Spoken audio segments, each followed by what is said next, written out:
Looks like this is the right ship. We got 3 minutes. Let's sprint this. Don't fall behind.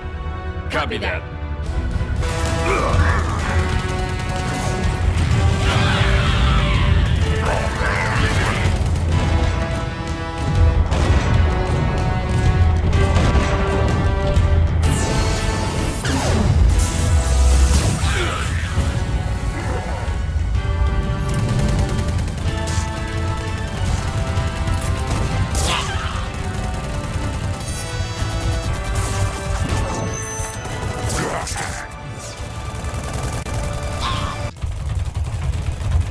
Fred, I got it!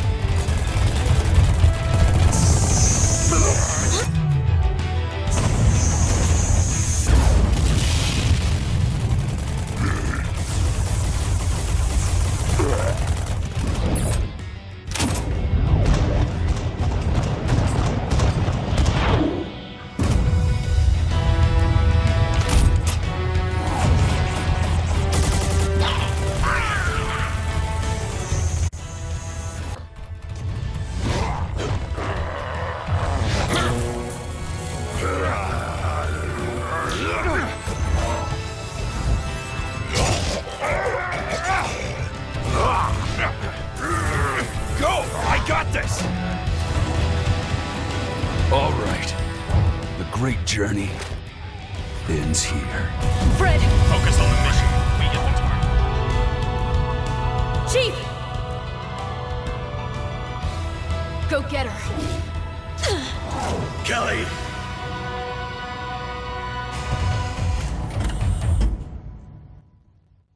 Kelly.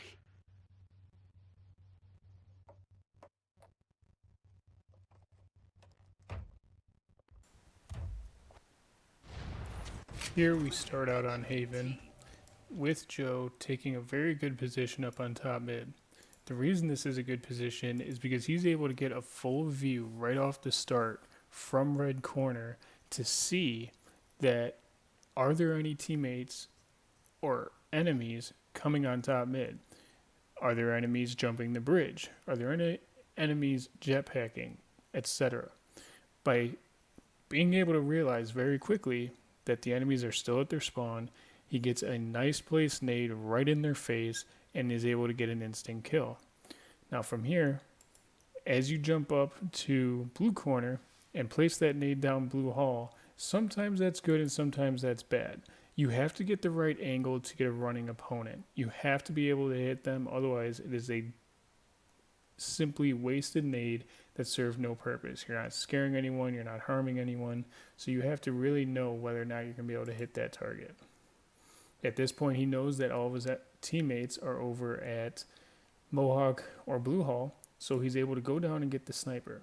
If you have any fear at all or any concern at all that your teammates are not in position or you're about to get rushed on top mid, then you can't go down and pick that up. You're just creating a spawn block and you're out of the game for however long it takes you to run down, pick it up, and run back. Now, if his teammates were at Mohawk or Red Hall, then the only place that the enemies can spawn are Blue Hall, Blue Lift, or Initial Blue.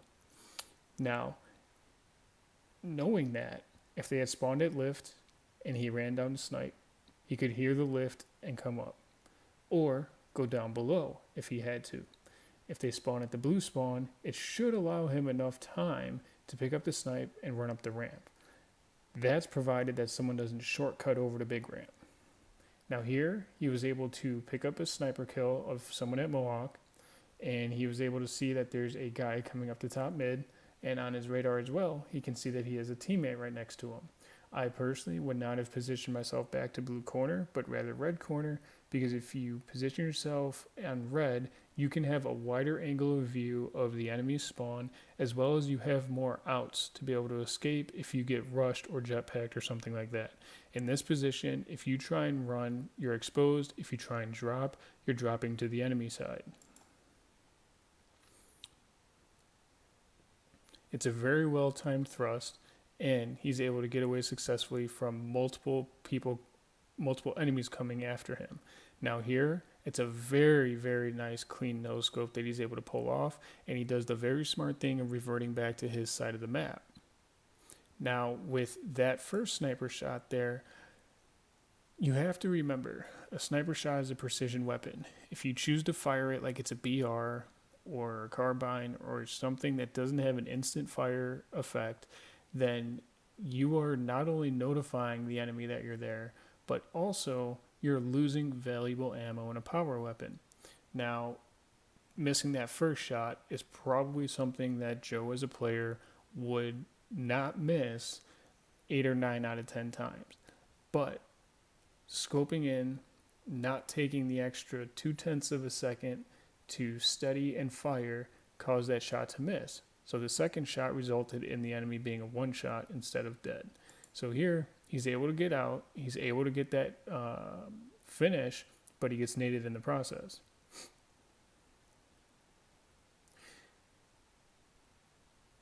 Being able to see 2 enemies on his radar with a third on middle, it's a very wise choice to pick up an explosive weapon and drop the BR, because if he gets rushed on top or if his teammates need help underneath, he has a close range explosive to be able to finish him off. When the enemy rushes up here, someone could easily argue that he should have moved up a little bit and been able to fire the sticky det and cause him to land on it and explode on it upon landing from the lift. However, not pushing forward allowed him to be able to maintain his position where he's at and be ready for the guy coming from middle and the guy coming from under red who got through his teammates. I personally would have maybe tried to move a little bit to be able to finish him off with the sniper and then turn around, but right now Joe is able to keep these enemies back by distracting and deterring those enemies. Now, when he set that explosive on the guy that lifted up, it created many opportunities. The main goal of which was to deter the enemy player. The guy knew that Joe had just thrown a grenade or a sticky det or something that caused him harm. So it scared him. If he had turned around, he probably would have died. But it created a scenario where the enemy ran away, not just behind a pillar or a barrier, but he actually ran away, jumped the fence, and went down to bottom Mohawk. He is completely out of the picture for Joe and is most likely running into multiple teammates of Joe, so he's going to die. Joe, on the other hand, is able to sit here, maintain position, hopefully control his own side of the map, but if not, he has a weapon now where he can deter enemies and keep doing what he needs to do.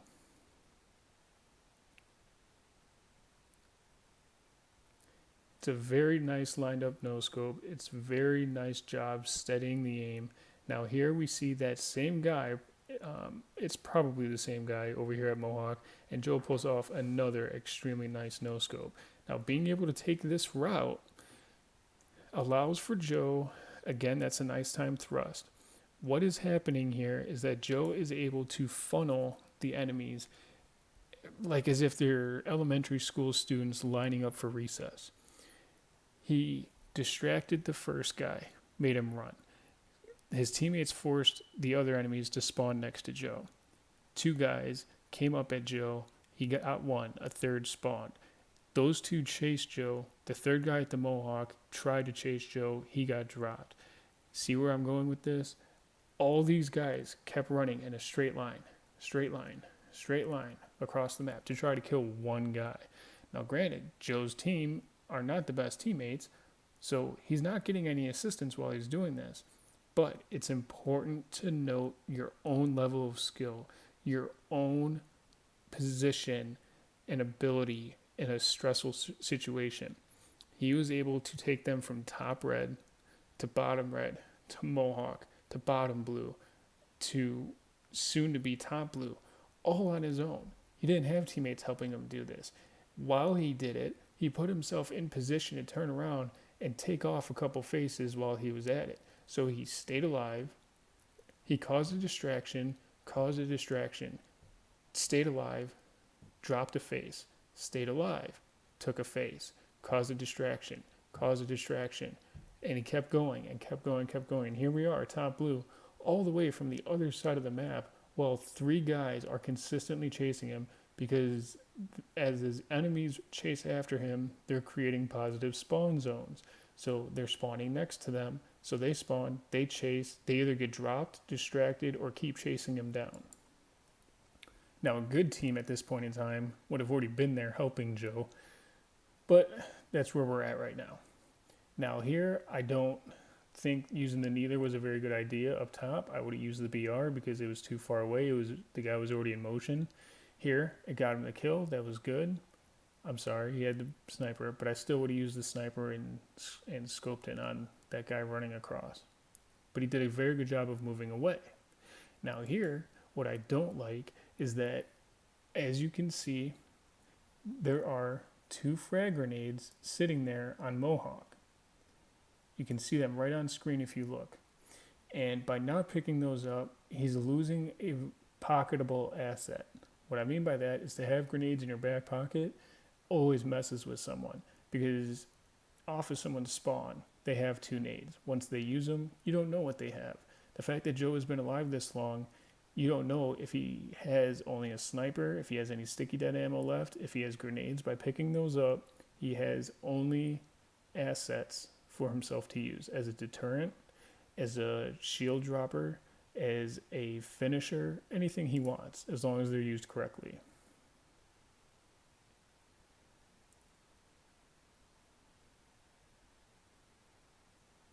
Now, there's nothing wrong with those 2 sniper shots. They just happened not to assist for him, but they were good shots to make. Here, the problem with those 2 shots is that they weren't thought out. They were planned, but not thought out. What I mean is that he knew the guy was jetpacking. He knew that he had an opportunity, but he didn't plan for the fact that once someone hits their jetpack peak, they fall faster. So taking an extra couple tenths of a second could have gotten him that kill. Here he does a very good job of being able to keep this enemy back.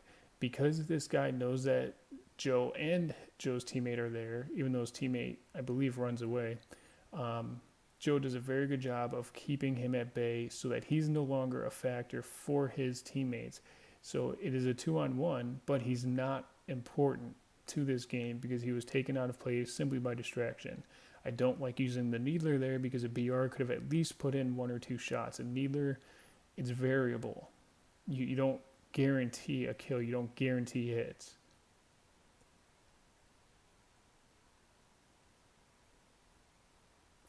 Running away here is a very good option because he had a guy potentially with an overshield, a guy he doesn't know what he's equipped with, and he's able to get away and stay alive. Now there, I wouldn't have used the needler again, but it worked out for him because his teammate was there. In this situation, I would not use a saw because this is a close range map for the most part, especially the way that Joe is playing. It is close range to mid range. Using an overshield will benefit you for a short period of time, but it will wear off. And you don't have a backup weapon that's reliable. Using the saw, you can defend yourself, you can be offensive, and you have a powerful weapon. Just like when he had the sniper, he has a powerful backup weapon in the saw. So picking this up here, I don't recommend. In a close range map, in a match against kids that are trying extremely hard, super aggressive, then I would get an overshield. Then it's valuable, not here. Now, as we're seeing, he's got almost no BR ammo. He's got almost no needler ammo. And the saw would have been beneficial because at this particular point, he hasn't encountered a situation at almost 45% overshield remaining where the overshield was necessary.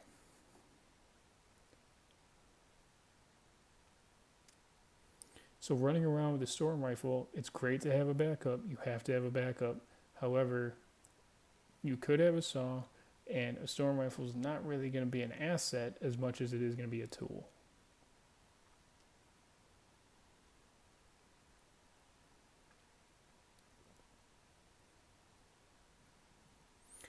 I don't like that play there simply because there was 3 guys trying to spread out a 3 or 4 shot of your BR ammo across those guys just to waste the ammo isn't valuable.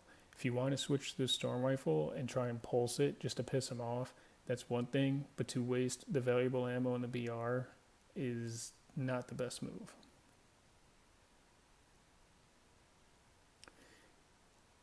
The back and forth here, not the best idea. You could have just controlled Mohawk and stuck with it, but your teammates died. Now you're stuck in your only spawn really being at the Mohawk, and clearly we have an inept individual who clearly doesn't know 2+2 shooting the sky. However,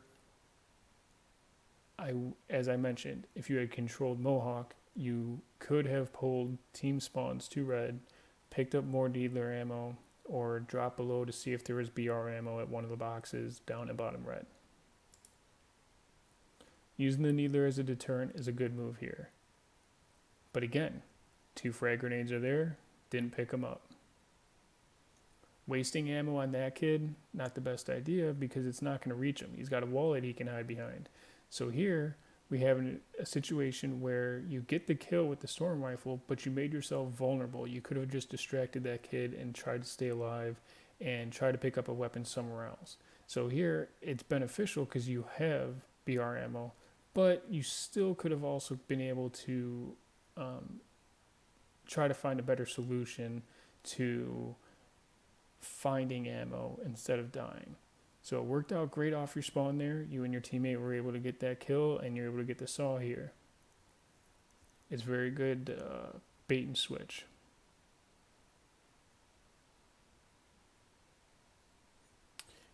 Now, pulsing the saw is one of the most undervalued, most essential skills to practice. In this situation, I strongly support getting the overshield. However, once it's grabbed, you push immediately. If you're on a map where your teammate is coordinated and you're trying to make a difference, you get an overshield, you get a saw or scatter or shotgun, and you make a difference in that game. In this scenario, he knows that there were 2 guys at bottom mid. Okay, he killed one guy. Again, the pulsing of the saw allowed him to steady those shots precisely on target and then hold for the last 100th of a second to get the kill. Those pulse shots re-steady the spray of an automatic weapon. So here, I would take that saw and I would push and try and find out where the next guy is. It worked out great that he came up to Mohawk like a fool. But running around to red when there's still 25% overshield left, I don't know. I think I still would have pushed bottom mid, but it depends on how good my team is as well. So here you're in good position and it's working out well, but it's also a total waste of overshield to just let it burn away when you have a power weapon. For this situation, I do not like getting rid of the saw because it's a close range weapon. You have a long range weapon in the sniper, and being able to keep a close range weapon is nothing more than a valuable asset. So to drop the saw and now only have a middle range and a long range, I don't think that's the best idea. Here, you can see on the radar on the freeze, there are 2 on top mid, 1 on bottom mid, and 1 guy dropping to the big ramp. Right there you can see 2 top mid. I'm sorry, 1 top mid at this point, 1 big ramp, and 1 bottom mid behind Joe. So pursuing this kill, I understand because those kids aren't playing over there or they're just incredibly dumb.